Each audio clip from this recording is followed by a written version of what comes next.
Ladies and gentlemen, what you are about to hear sounds impossible, a story that defies logic yet is rooted in the dark, twisted realities of crime.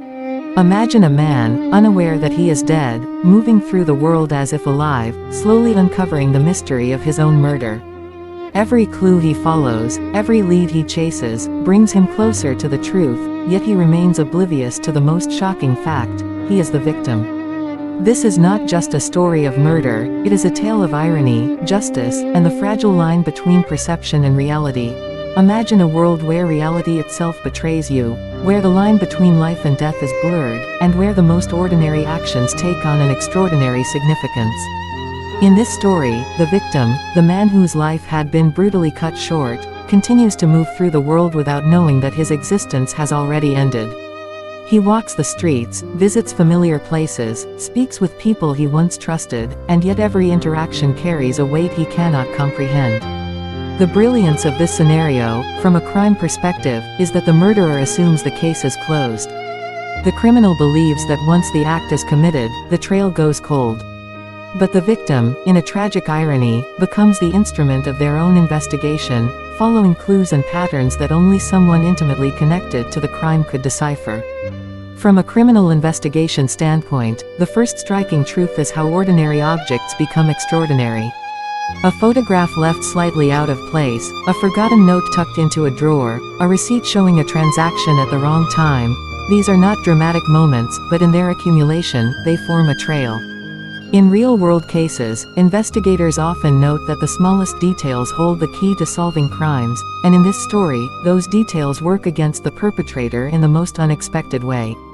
Every move the murderer made, every cover-up attempt, inadvertently left traces that the victim, unknowingly navigating the world as a ghost of his former life, can perceive in ways others cannot. The environment itself becomes a silent witness.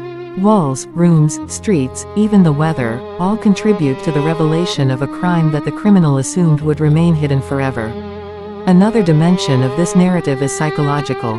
The victim is caught between two realities, the living world he once knew and the invisible world of consequences created by his own death. In crime stories, the interplay between perception and reality is a central theme, and here it reaches a chilling apex. The victim's instincts, memory, and attention to detail act as a guide, leading him through a labyrinth that only he can navigate. The murderer, confident in their control over the situation, cannot anticipate that the one person they sought to remove from the equation has, in a sense, become the most formidable investigator. Each day, as the victim unknowingly reconstructs events, he edges closer to revealing the truth that will undo the criminal's carefully constructed narrative.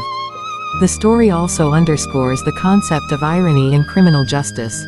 Typically, murder cases rely on witnesses, forensic evidence, and investigation teams.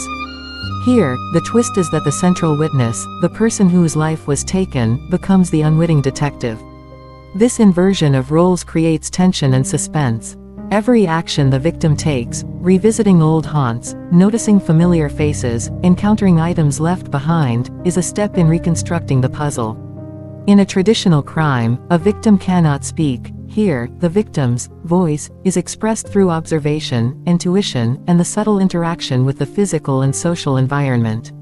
This creates a narrative where the murderer's overconfidence becomes their undoing. The crime, thought to be sealed, begins to unravel from the inside out, guided by the very person who should have been powerless to stop it. Finally, the first keynote highlights a dark truth about human perception and the limits of awareness. The victim's ignorance of his own death is not a flaw, it is a narrative device that amplifies suspense and mirrors real-world cases where perception is flawed, evidence is incomplete, and conclusions are often made without seeing the full picture. The murderer assumed knowledge of the situation, yet their understanding was incomplete. They failed to account for the invisible hand of the victim, the subtle trail left behind by their own actions, and the relentless force of human curiosity and intuition. By the time the truth begins to emerge, it is already too late for the criminal. The victim, through a combination of instinct and circumstance, has begun to solve the mystery in a way that no living investigator could. In essence, this story transforms the ordinary into the extraordinary. It shows how the smallest details, the most mundane actions, and the quiet persistence of observation can overturn assumptions, reveal deception, and bring justice in the most unexpected form. The first keynote sets the stage for a crime story unlike any other, one where the victim becomes the detective, the crime scene is everywhere, and the truth, relentless and inevitable, cannot be stopped. The second truth in this unsettling story lies in the intricate web of connections and overlooked details that ultimately guide the victim toward uncovering his own murder. In traditional crime narratives, investigators painstakingly reconstruct events, tracing relationships, timelines, and behavioral patterns to identify suspects and motives. In this case, the process is inverted. The victim unknowingly performs the role of detective, piecing together evidence that only someone intimately familiar with the life, habits, and routines of the victim could recognize. Each interaction with friends, colleagues, and even strangers becomes a potential clue. The simplest conversation, a lingering glance, or a misremembered fact serves as a breadcrumb leading toward the truth. For the criminal, every calculated step, every attempt at concealment, only adds layers to the trail that the victim is unknowingly following. Crime stories often reveal that perpetrators leave behind unintentional traces, and this story exemplifies that reality in the most ironic way. The murderer meticulously planned every detail, confident that the act would remain hidden, but human behavior is rarely flawless. The victim, operating within familiar routines and environments, begins to notice inconsistencies that escape ordinary observation. Perhaps a misplaced object triggers a memory, or a phrase spoken by a friend contradicts what should have been known. Each anomaly, while seemingly trivial on its own, accumulates into a pattern. Over time, these small, overlooked traces transform into undeniable evidence. In real-world criminal investigations, it is often the tiniest mistake that unravels even the most carefully executed crime, and here, the victim's unknowingly perceptive presence ensures that no deception remains completely hidden. Another element of this keynote revolves around the intersection of memory and instinct. In crime analysis, investigators frequently emphasize that intuition, when combined with memory, can guide detectives to insights that pure logic may miss. The victim, despite being unaware of his own death, retains instinctual knowledge of his surroundings, his habits, and his relationships. These subconscious cues act as a guide through a labyrinth of deception. He notices patterns of behavior, people who act differently, avoid certain topics, or overcompensate in their explanations. In the context of crime, such deviations often indicate guilt, yet in this story, they also provide the missing links that allow the victim to navigate the puzzle. Each observation, whether conscious or not, edges him closer to understanding the full scope of the crime, and it is this relentless, almost uncanny accumulation of insight that builds suspense and inevitability. This keynote also emphasizes the role of environment as a silent witness. In crime cases, locations themselves often harbor clues, a misplaced item, a faint stain, an unusual sound. In this narrative, the victim interacts with spaces that were once familiar, now subtly altered by the act of murder. These changes, unnoticed by others, are magnified in significance by the victim's perspective. A door left unlocked, a note hidden in plain sight, or an object slightly out of place becomes a signal, a whisper from the environment revealing what human witnesses have ignored. The spatial memory of the victim, combined with instinct and attention to subtle inconsistencies, transforms everyday locations into active participants in the investigation. In this way, the crime scene is not static, it evolves as the victim moves through it, exposing hidden truths at each step. Finally, the second keynote highlights the profound irony and psychological tension inherent in this story. While the criminal believes the trail has gone cold, the victim, unburdened by conventional awareness, sees the situation with a clarity unavailable to any ordinary investigator. This creates an extraordinary dynamic where the one person who should be powerless becomes the primary force unraveling the crime. The process is painstakingly gradual, building suspense as the audience realizes that every overlooked clue, every subtle deviation from the norm, is being registered, internalized, and pieced together. In crime stories, this tension, the sense that the perpetrator's time is running out, is essential. It provides a relentless push toward revelation, emphasizing that no matter how carefully a crime is planned, the persistence of observation, memory, and human intuition can render even the most sophisticated deception futile. In essence, the second keynote reinforces a chilling truth: crimes may appear controlled, methodical, and invisible, but the smallest details, once combined with persistence and insight, can unravel the most carefully constructed lies. In this story, the victim becomes both observer and investigator, and it is in this dual role that the tension, suspense, and inevitability of justice emerge, proving that no crime can remain hidden forever.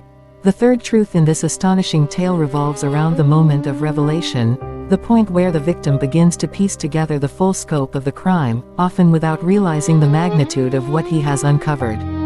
In traditional criminal investigations, this is the critical juncture where evidence shifts from fragmented and circumstantial to coherent and undeniable. The detective begins to see the pattern, understands the connections, and identifies the perpetrator. In this story, the twist is extraordinary. The victim assumes the role of detective. Every seemingly ordinary encounter, every passing conversation, every observation of behavior becomes a thread that, when woven together, exposes the crime. The tension builds not from chaos or dramatic confrontation, but from the deliberate, meticulous accumulation of details that only someone intimately involved with the circumstances could notice. The irony is chilling: the very person whose life has been taken becomes the one drawing the invisible map leading directly to his own. Murder. This keynote emphasizes the psychological pressure that accompanies discovery. In real-world crime scenarios, detectives often experience a gradual unveiling of the truth, one clue at a time. Each new piece of information can confirm suspicions, contradict assumptions, or redirect focus. For the victim, this process is unknowingly mirrored. He notices discrepancies in behavior, untruths in conversation, or inconsistencies in routine that others dismiss. These observations, which might seem trivial to outsiders, accumulate like layers of dust that eventually reveal the contours of the hidden crime beneath. The tension is amplified because the victim is unaware of the stakes. He does not know he has been targeted, yet instinctively he navigates the web of deceit, noticing what others overlook. This slow unraveling mirrors the suspense in crime thrillers where the detective is closing in on the killer. Only the audience knows the duality at play: the investigator and the victim are the same person. Another critical component of this keynote is the interplay between memory and intuition. In crime psychology, investigators rely not only on physical evidence but also on their understanding of human behavior, emotional cues, and instinctual judgment. The victim, even without conscious awareness of the crime, exhibits this same skill. He remembers patterns, habits, and relationships that no outsider could replicate. When he encounters a contradiction or anomaly, his mind instinctively flags it, building a mental dossier of information. Every observed lie, every hesitated answer, every subtle shift in body language becomes a piece of the puzzle. The victim's intimate knowledge of the environment and the people around him gives him an advantage that no ordinary investigator could possess. It is both fascinating and terrifying, a person unknowingly entangling the web of a crime that has been planned with deliberate precision. The physical spaces in which the story unfolds play an equally pivotal role. In crime narratives, settings are rarely neutral. They often conceal evidence, hold memories, and witness acts that others ignore. For the victim, familiar spaces become living archives of clues. A room he once considered mundane may now reveal a hidden object, a misplaced item, or a mark that had previously gone unnoticed. Each location tells a story, subtly guiding the victim toward understanding the sequence of events leading to his own demise. The ordinary transforms into extraordinary, and the familiar environment becomes a silent partner in the investigation.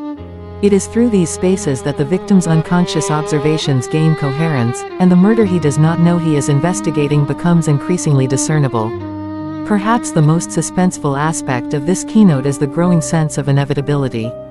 In crime stories, there is often a moment when it becomes clear that the criminal cannot escape detection, no matter how careful. Here, the victim unknowingly embodies that inevitability. Each insight he collects, each connection he makes, pushes him closer to the ultimate truth. The audience, aware of the reality, experiences a tension that is rare even in the most gripping crime thrillers. the person whose life is at stake is simultaneously gathering the evidence that will expose the crime, creating a dual narrative of suspense and irony. It is this delicate, terrifying balance that makes the story compelling. Justice is unfolding, yet the primary participant remains unaware, making the revelation both shocking and inevitable. In essence, the third keynote highlights the unstoppable momentum of truth. The victim, through observation, intuition, and familiarity, moves inexorably toward understanding the crime committed against him. Every clue, every anomaly, every silent whisper of the environment contributes to the unraveling of a carefully hidden plan. The suspense arises not from action, but from the gradual illumination of reality, a reality so meticulous, so tightly woven, that only the victim himself could navigate it. In this chilling inversion of the traditional crime narrative, the one whose life has been targeted becomes the ultimate detective, and the process of discovery becomes an extraordinary testament to the persistence of truth, the inevitability of revelation, and the unrelenting nature of justice. The fourth truth in this extraordinary case focuses on the aftermath, the ripple effect that follows the revelation of a crime, especially one as bizarre and psychologically complex as a person solving their own murder. In traditional criminal cases, once the perpetrator is identified and the evidence is laid out, the legal and emotional consequences begin to unfold. But in this story, the consequences extend far beyond the normal understanding of guilt or innocence. The victim's journey of discovery, unknowingly piecing together the crime committed against him, does not conclude with closure. Instead, it exposes a labyrinth of human emotions, relationships, and consequences that affect everyone connected to the crime. Every observation the victim has made, every connection he has uncovered, sends shockwaves through his world, and in crime studies, these reverberations often outlast the crime itself. One of the most striking aspects of the aftermath is the way the revelation forces everyone involved to confront uncomfortable truths. In real-world criminal investigations, there are always bystanders, witnesses, and people who, through action or inaction, become complicit.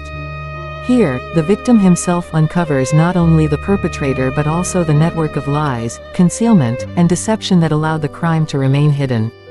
Family members, friends, neighbors, people who were trusted, suddenly take on new roles in the victim's understanding of the crime. Some were intentionally complicit, some unwittingly aided the concealment, and some failed simply by ignoring warning signs. The aftermath, therefore, is not just about solving the crime, it is about uncovering a web of human behavior that is as dangerous and revealing as the act itself. In this way, the story reflects one of the darkest truths of criminal psychology: the effects of crime extend far beyond the immediate act, touching the lives of everyone connected to it. The psychological impact of this revelation cannot be overstated. In crime studies, investigators note that discovering the truth about a long-hidden or meticulously planned crime often triggers a combination of shock, disbelief, and anxiety. Here, the victim experiences this on an unparalleled level, realizing both the danger he was in and the meticulous nature of the crime. Every detail he had noticed, the small inconsistencies, the unusual behaviors, the minor discrepancies that once seemed unimportant, suddenly gains a horrifying clarity. He comes to understand the full scope of the crime, the planning, and the intent, all without having known he was under threat. This cognitive dissonance creates tension that is both internal and external. Internal, as he reconciles the truth of his own near demise, and external, as the criminal network, once confident in its secrecy, faces exposure. Another crucial dimension of the aftermath is the interplay between justice and moral responsibility. In conventional cases, justice is administered through law enforcement and the courts, but in this story, justice takes on a more complex form.